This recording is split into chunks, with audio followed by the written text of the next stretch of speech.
In today's episode of the KC Sports Authority podcast, with the Chiefs on bye week, we decide to pause and take a look around the NFL. Let's talk the contenders, the pretenders, surprise performances, and maybe some of the Chiefs' biggest threats throughout the rest of the season. Keegan Russell and Christopher Tenpenny here with you on the KC Sports Authority podcast. You can find us over on Spotify. Make sure you hit that follow button on there. Rate the podcast 5 stars. You can find us on Spotify as well as Chris in the Aftermath on Spotify. Look both of us up there and follow us there. If you're watching over here on YouTube, first of all, thank you so much for watching the podcast. Do us a quick favor here and just hit that subscribe button that's right there. We're close to 200 subscribers on our way up and up, so would love for you guys to help support us there. And subscribing definitely helps us out there. So thank you for that. Again, you can check us out over on Twitter, Facebook, Instagram, and TikTok at KCSA Pod. And you can find the Aftermath at Aftermath_KC on Twitter for all of our Chiefs content. Chris, before we get into this one, though, this is the fun part of sports season. There's a lot of stuff going on.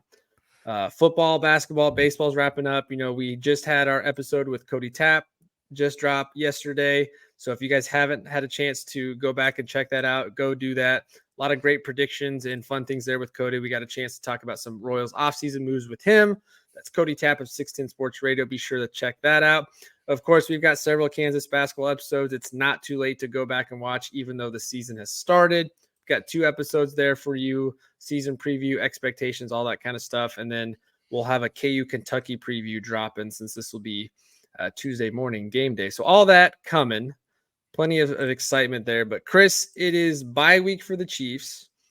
Feels like an extremely long bye week because they've got the overseas game, the week off, and then they have the Monday night game. Before we get into the rest of the NFL, and I know you and CJ have talked about this on podcasts, but what's the feeling sitting here at the bye week for the Chiefs? How are we feeling? I mean, they're the best team in the AFC, and it feels like they won when they didn't even play this week. So, and we'll get into that a little bit. So I think outside of the few things that fans like to nitpick, and I don't know if the receiving corps is necessarily nitpicking is a real concern, but really outside of that, there's nothing else too serious. And the defense is playing as well as it ever has under the Patrick Mahomes era. Like, if you are not excited, don't feel good about this Chiefs teams, you're just a hater at this point. It's basically where I'm at. Yeah, couldn't agree more. I definitely think it's funny on a bye week. The Chiefs probably almost won more by not playing this weekend than they would had they actually had an opponent, because the AFC just beat each other up this weekend. Cleveland goes in and knocks off the Baltimore Ravens. Houston goes into Cincinnati and beats them. So there's been a lot of shuffling in the standings, which of course we're going to get into. And then, there's still, at the time of this recording, we don't know the outcome of the Buffalo Bills and Broncos game. I think it's safe to assume how that's going to go, although any given Sunday, who knows? But at the time of this, the Chiefs are the 1 seed in the AFC. They are up on Baltimore 7-2 versus Baltimore 7-3. So they got that game lead there.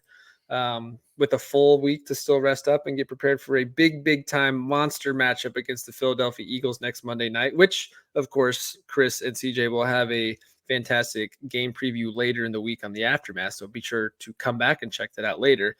But as we're sitting here going around the NFL, I guess before we get into the bulk of pretenders, contenders, and all that, let's actually start with maybe some things that have stood out to you throughout the midway point of the season, whether that's surprise performances, whether that's disappointing performances, or just what are some things about this NFL season as a whole that have stood out up until this point? I think the number one thing for me is the first and second overall picks, the young quarterbacks. What Bryce Young is, struggles that he has in Carolina, and really how the best weapon he could have had, they traded away to get him.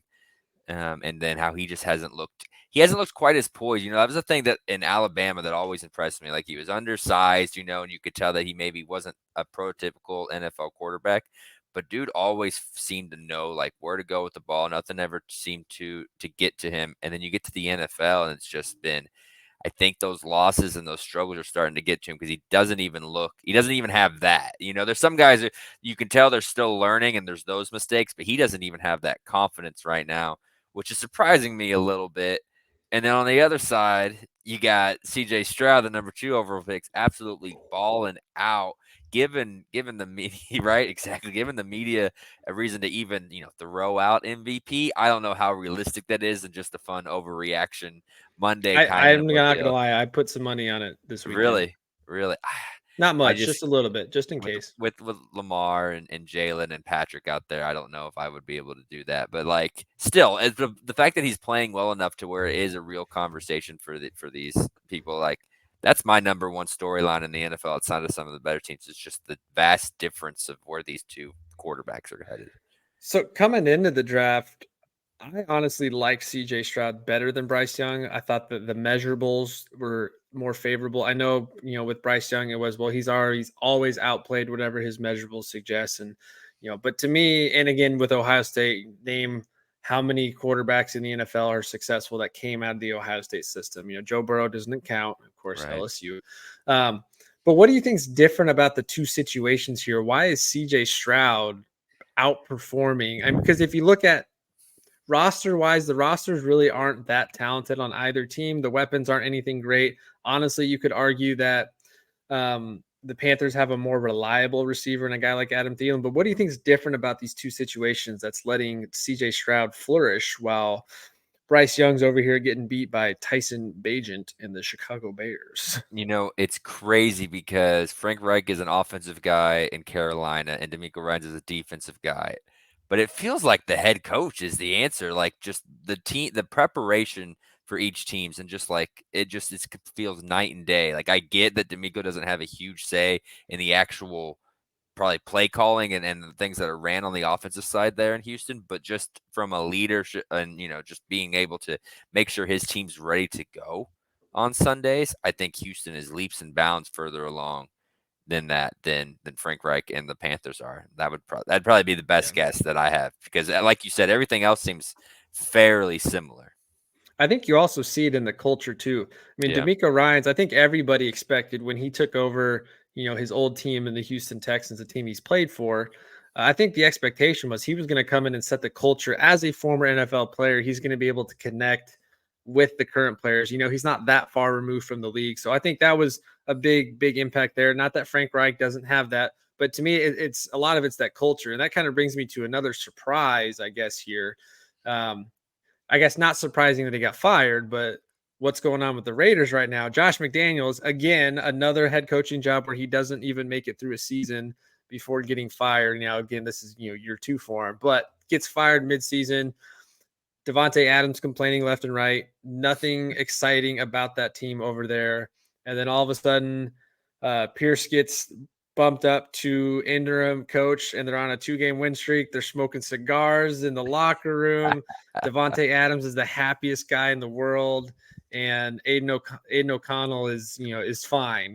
There's no asking out of the Raiders right now, and I think that just kind of speaks into, as you look at a lot of these teams that are the lower teams in the league that aren't your true contenders right now. If those teams don't have a culture, they're not going anywhere. I mean, look at what we've seen with the Detroit Lions, one of the best records in the NFL. At the time, I think when Campbell got hired, there wasn't a lot of, oh, he's going to go in there and turn. It was, this guy's odd, he's weird, but he's got a culture going there and he's fired right. up, he's energetic, the guys buy into him, and 2-3 years later they're having success. So I think that's one of the other big takeaways I have on the season so far is those teams that either have new coaches or in different situations. It's very clear that coaching talent isn't necessarily the most important thing. It's also about building a culture around you. Now, of course, we've got the benefit here in Kansas City. We've got one of the best coaches and one of the best cultures in the league. So we don't have to worry about that. But I think that's something that's kind of stood out to me in watching some of these young quarterbacks and the situations they're in and some of these other teams. Because then if you go to like a team like the New York Jets, you lose Aaron Rodgers basically first play of the game. At that point, season's over. Now we got to go back to Zach Wilson. But look at the culture in that team up there where it's every second. If Zach Wilson doesn't make a good pass, everyone's going against him. The second he makes a good pass, they're going for him. But Robert Saleh doesn't really have control of that locker room right now. Doesn't seem like, just cultural differences amongst teams, I think, is what's standing out to me. But Let's kind of go around the league and look at the AFC. Let's start in the AFC side. We're going to go through contenders and pretenders here, and we've both been looking at the the standings here. Chiefs, of course, like we said, have the number one seed in the AFC, followed by the Baltimore Ravens at number two at 7-3. Jacksonville and Miami are kind of split at 3-4 at 6-3. And then the Pittsburgh Steelers, another maybe surprise team, sitting at 6-3. Talk about another team that's got insane culture and quality coaching. And then the Cleveland Browns at 6-3 at the sixth spot, and then those Houston Texans who now jumped over the Bengals and the Buffalo Bills are sitting at the seventh spot. So that's kind of where your playoffs would be right now. Chris, as you're looking through that list there, who are the teams that really stand out to you as true contenders? And who are some of those teams that are probably sitting a little higher right now than where they will be at the end of the year? So are we defining contender as someone who can realistically win the Super Bowl? I think that's how it should be. I think Yeah. there's a difference between can win the Super Bowl and can have a playoff run. Right. Yeah, because like my thought was initially to that Titans team in 2019 that the Chiefs beat to go to the Super Bowl. Like that team was never really a contender. Once they got there, it just felt like it was done. Like they just were too limited in certain areas. And I think that's what most of the AFC is right now, which is surprising because I thought coming in there was going to be 4 or 5, maybe even 6 contenders. But at where we stand right now, I've got 3, and the third one's gonna surprise you, like, because I think it's the Chiefs, I think Obvious. it's the Yep. Ravens, Mm-hmm. and then I'm still like, if they get in, the Bengals are, as far as a team that could actually win the Super Bowl, are higher up than the Jags, and any of these other teams to me. Because, like, again, I know there's been some struggles and some inconsistencies this year, so the biggest question mark is them getting in because their division's so tough. But again, they got 2 pass rushers, they got top 3 quarterback. They've got weapons to go. Like, I still think they are a contender, which is crazy. Is like there's 6 teams ahead of them, and I don't feel very good about most of the teams ahead of them. Well, I think with the Bengals too, they've kind of been bit by the injury bug this year. They haven't really lined up a consistent back-to-back week of all their weapons being healthy and Joe Burrow. I know that's Right. easy to say about any team. If you're healthy, then you're at your peak performance. If you're not healthy, you're struggling. Again, look at the Jets. Not Right. healthy without Aaron Rodgers, they're struggling. But the Bengals, yeah, they're still that team that they're not a team I would want to face in the playoffs. They've got all those weapons, even with the Chiefs defense as solid as it is. There's 3 guys that line up at receiver you have to defend out there. Plus, they've got a dynamic running back. Joe Burrow knows how to work the pocket, knows how to extend plays. They're still a dangerous team, even if their performance so far does not suggest that. When you said third team that was going to surprise me, I didn't think you were going to go Bengals. I thought when you were saying surprise team, you were going more like a team we wouldn't expect to be here, and that to me was the Cleveland Browns.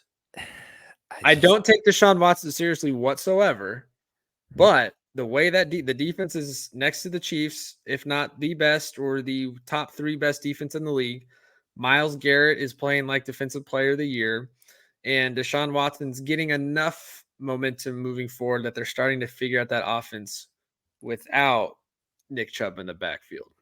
could you see the NFL letting the Browns go to the Super Bowl? That's why I can't take it seriously though. I No, can't. yeah, like that's There's why no you way. can't pick him. Like I get what you're saying, but like say Deshaun Watson turns into Deshaun Watson of old, and so that means that they're a top 3 team in the NFL if that's the case. I still think the NFL would do everything they could without getting him because that's 2 weeks of everyone talking about Deshaun Watson. Yeah. Like, we could talk about if the NFL is rigged or scripted or not. That is the last thing they want is the Cleveland Browns in the Super Bowl to be. Yeah, I would That's agree. all we I talk would agree. about. Well, how So, about tell me about Jacksonville, Miami, and Pittsburgh. 3 teams here, all 6-3. 3 different types of divisions, 3 different division races. 2 of these teams are probably the favorites in their division right now, even considering the other teams that are stacked up against. But tell me about these 3. so Jacksonville has Derek Carr at quarterback. I know it's Trevor Lawrence, but if you dive into the numbers since he's been here, it's Derek Carr. Like Derek Carr has him slightly in completion percentage, yards. Trevor Lawrence has thrown 9 touchdown passes this year. Joshua Dobbs has more touchdown passes than Trevor Lawrence. So they're starting to scare me, especially with what CJ Stroud's doing. Like it seemed like a foregone conclusion that the Jaguars were just gonna kind of walk into the playoffs and be probably the 2 or 3 seed just because of their division, and all of a sudden they've lost to the Texans already this year. So they're gonna have another game, and that game becomes so huge for both teams that like I kind of like the Texans as it stands. Like I still think I would trust Doug Peterson and Trevor Lawrence more, but it's a lot closer than it should be for a rookie quarterback and a rookie Yeah. head coach. So I don't know. The Jags are kind of a team that I've got my eye on as one that could kind of. I know they're 6-3 now, and I know it's a little bit of an overreaction getting blown out by a great 49ers team, but like they're kind of raising my eyebrows a little bit. It's a team that could fall completely out of the playoffs with how many good AFC teams there are right now. Yeah, I think that's what's crazy about the AFC. If you look really 3 through 10, I think on paper, 3 through 10 is really not all that far off. And that's crazy to think because Buffalo's down at 9, Cincinnati's down at 8, and you've got Jacksonville listed at 3. The Steelers, who are probably having one of the quietest offensive years, but still 6-3. Their run differential, their total there, they're actually minus 26 in the points column there. But Mike Tomlin knows how to win games. It's just a weird group there. I don't think you can count Miami out yet just because of the explosiveness of that offense, but I don't think I would trust Mike McDaniel down the stretch getting the full team going, and their defense still needs to pick up there. And again, like we said, you guys said this a couple weeks ago before the Chiefs game in Germany. Who have they beat? They haven't beat anybody of really relevance or importance yet. No. So who are some of the frauds or pretenders in this AFC? I think to me the most obvious one is the Los Angeles Chargers, like we talk about every year, because they have all the talent in the world and they can never win games. Yeah, but are they even frauds at this point? Like they're sitting at 4-5. Like they're distant. They need a lot of things to go right down the stretch for them to make the postseason as it is. As far as teams They're playing, closer to the Broncos than I think they are to the Pittsburgh we Steelers, let's say. well, yeah, if the Broncos beat the Bills, then I think they're tied in the Yeah. standings. So like, yeah, like I'm not even counting the Chargers. The biggest frauds to me, and I've got some sort of vendetta against this team, which I don't know why, but the Steelers, man, like how are they 6-3 with this quarterback? With how even the back end of their defense isn't as great as we like to like. I don't know they've got some names back there like Minka and those, but like their secondary isn't even that great. It's all built based around that pass rush, and it's like they just can't keep this up. I know they've beat the Ravens, and I know they beat the Browns, but we know those divisional games are weird. They got Mhm. smoked by the Niners, they got smoked by the Texans, and they got smoked by the Jaguars. All out of division, above average teams that weren't. So, like, I don't know. I think they're just gonna fall off eventually. I don't really know I need to look what their schedule is coming up, but like they're gonna have another game against the Browns. They're gonna have another game against the Ravens, and as long as those two teams take care of business, then I think we just see the Steelers continue to fall further down as the season goes on. Yeah, They're my biggest fraud. they just don't have the offensive firepower to keep up. No, Now, can they win games, 14-10, 17-10? Sure.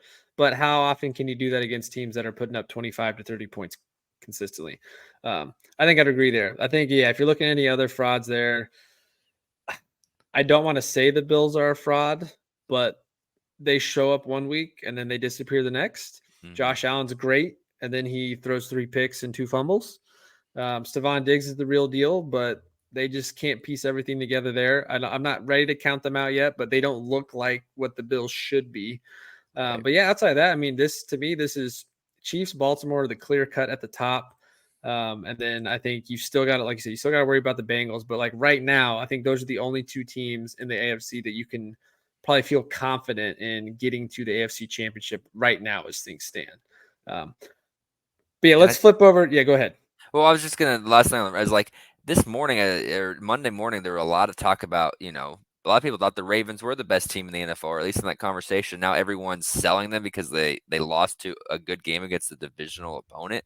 Like, Against the top defense in the league. yeah, like that's just like it wasn't like they were playing the Colts or or the Chargers, one of those mid teams, and like division games are so weird all across the NFL. You see it every year, and for them to play a good Browns team and lose a close game, it's like they did the I same to think the that one's Steelers. frustrating for They did the them same too thing to the because Steelers. Baltimore had a big lead early, and then the Browns just kept scoring and nicking away at it and came back. So I think that's probably where more. But yeah, it's any given Sunday, things change all the time. I'm sure next week, Baltimore bounces back and the Browns drop a ridiculous game and same thing. So I think to me, yeah, it's still Chiefs and Baltimore's top. But Right. let's just kind of quickly go through the NFC since we're not really quite as concerned until the Super Bowl. So again, quickly here, I'm not even going to go into all the rankings necessarily, but who are the teams that stand out to you at the top of this conference, and then who are the teams that you think are faking their way so far?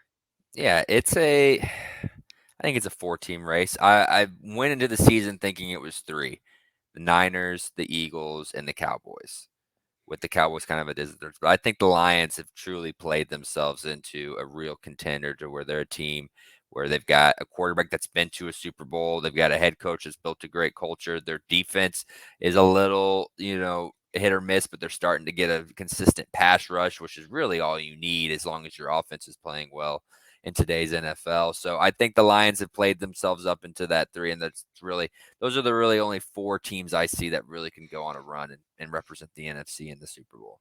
Yep, I think you could maybe give a little bit to Seattle just because of coaching. Pete Carroll always has them in close games, but still I have a lot of questions on that team. But they find ways to win. They lose a Right. few, but they find ways to win. I think the other team that kind of is intriguing to us right now is the Minnesota Vikings, considering what um, Space Dobbs or Pastronaut Dobbs is doing as the two Astronaut is terms my he's been favorite. getting. That's my favorite Yeah, too. Pastronaut, the yeah. rocket scientist Josh Dobbs, just coming into Minnesota, not knowing half the roster and just immediately having success. And of course, they're going to get Justin Jefferson back here after not too long. So I don't know if I really consider them serious contender, but they're close enough that they could still make some noise. Cowboys, I'm always out on. They always find a way to crap the bed. To me, yeah, this is Eagles 49ers as the two teams that are the best, but still wouldn't be shocked if Detroit still kind of finds their way in there because they are Detroit's. They've proven they're a solid team. They've got an explosive offense. Amon-Ra St. Brown is an incredible receiver. They've got both Mm, Montgomery and Gibbs going at the same time now. Laporta, even though he didn't do much this last weekend, he's a very solid weapon. And for right. me, a lot of question was why get rid of TJ Hawkinson and why get rid of him to a division rival? Well, Laporta's done pretty solid there. Defense, they're missing a lot of weapons in that secondary, but they're well coached, like you said. The culture there is fantastic. They've got a winning culture, and Jared Goff isn't costing them games. Mm-mm. That was the big question with him: is he may not always win you a game, but he can't cost you the games, and so far he's not. Um, Anybody on the NFC side you're completely out on or think is overperforming? No, I think we were talking about a little off air. I think there's the NFC's basically locked up. I think we know the teams that are going to make it outside of whoever comes out of the NFC South, whether it's the Saints, Bucks, or Falcons, and you're not really concerned about either of them anyway. I'm a lot more out on the Vikings and Seahawks than you just let on there. Like I don't, I can't see Geno Smith or Joshua Dobbs making a deep run. They may win Yeah. one game, like if they get, but like I don't even know who that would be because so let's say it's holds and the Eagles are the team that get a bye, then that means you have to go into Detroit for the first time in how long? I don't think like yeah, if it was Dallas going into Detroit, okay, maybe I give Dallas just because of the talent there, but we're talking about the Josh Dobbs or um, Geno Smith going into Yeah. Detroit in that building after all this playoff turmoil they've had built up. Like, yeah, I can't see anyone. The only game that's going to be interesting is it's probably going to be Dallas versus the NFC South winner, and that's the only game that's like, okay, the away team might win. Otherwise, I feel like we kind of know the final four in the Yeah, that's a NFC. very, very top heavy there. Yeah, for sure. Before we get into some of the Chiefs' biggest threats here as we slowly wrap up, what are any other surprise performances out there? I think the one I mentioned to you off air is the Patriots sitting at 2-8 and possibly Yeah, having the worst quarterback room situation in all the NFL, even considering how quality of a coach Bill Belichick is. Even the great Bill Belichick cannot turn this thing around. the record is what's surprising. The quarterback play to me is not. Is And yeah, I've not got a surprised buddy at all. who's a diehard Patriots fan. And for years, I have been cracking jokes about how bad Mac Jones is and how like they should go get Lamar. It's just They ridiculous should have. how no one in that building has, or not in that fan base, has really seen it until this year. It's like He made the Pro Bowl his rookie year. It's like, yeah, because everyone else was either hurt or didn't go. Yeah. There's only 16 starting quarterbacks and 3 of them make it. If 6 guys say no, that automatically improves your chances. Like, it just blows my mind that people were on the Mac. It took this long for the Mac Jones train to explode. I'm not surprised about that, but I am surprised that Belichick hasn't done a little bit better job of, maybe them being like a 4-6 team, grabbing a couple wins here along the way. Do you think he gets fired? Yeah. I mean, I don't know if it'll be an official firing. It'll be more of a there's just too much respect there between Kraft Yeah. and That's what I think. It's hey, I'm resigning, retiring, I'm stepping away from football or yeah, whatever, or I'm going to take a year off. Yeah, something like I just that. don't see how you can a coach like that you could fire midseason. Someone who's been there with your franchise for over 20 years and has been, outside of Tom Brady, the lifeblood of that organization for success. It's just Right. his way of winning is not working right now. And No. I mean, we say in the NFL, you got to get the quarterback right. Doesn't matter what else you can do. I guarantee you, if you look at their schedule, they're going to win a couple games down the stretch here that you're going to be like, how on earth did they win that game with Mac Jones? Right. That's Bill Belichick. That's not Mac Jones, but that's not going to win you anything else out of that. So I think No. that was a surprise team for me too. Right, and Andy Reid went 4-12 with Kevin Kolb. Like, that just happens to good coaches every now and again. Yeah. And that was Andy's last year when Philly was ready to push him out. Now, Andy hadn't had this success and still hasn't had this level of success Bill Belichick has Yeah. had, but that's just kind of how it goes when you have a year like this. So, How about Kyler Murray coming back to the Cardinals? They played in this last week and looked decent, but they're sitting at 2-8 in a race for the number one pick in the draft. If you were the Cardinals, do you keep playing them, throwing them out there, or do you play them just enough? Or do you say, hey, let's get a game or two, let you see how you look, and then sit out? I think this coaching staff kind of likes and wants to see what they can get out of Kyler, even though they aren't the ones that paid them. I think it would make everyone's job in that front office a lot easier if he plays well, because instead of having to start completely over in year 2, which probably would be your last year if you have another year like this, instead you have the quarterback. You can use one of those lower picks on a Marvin Harrison or on what is it, the right or left tackle out of Penn State. One of those Yeah. studs that are coming out that aren't a quarterback, and you can start to really turn over and build this roster to where, hey, the NFC West isn't as strong as we all like to think it is, because Matt Stafford's getting a year older. I think the Geno Smith experience is about to be over.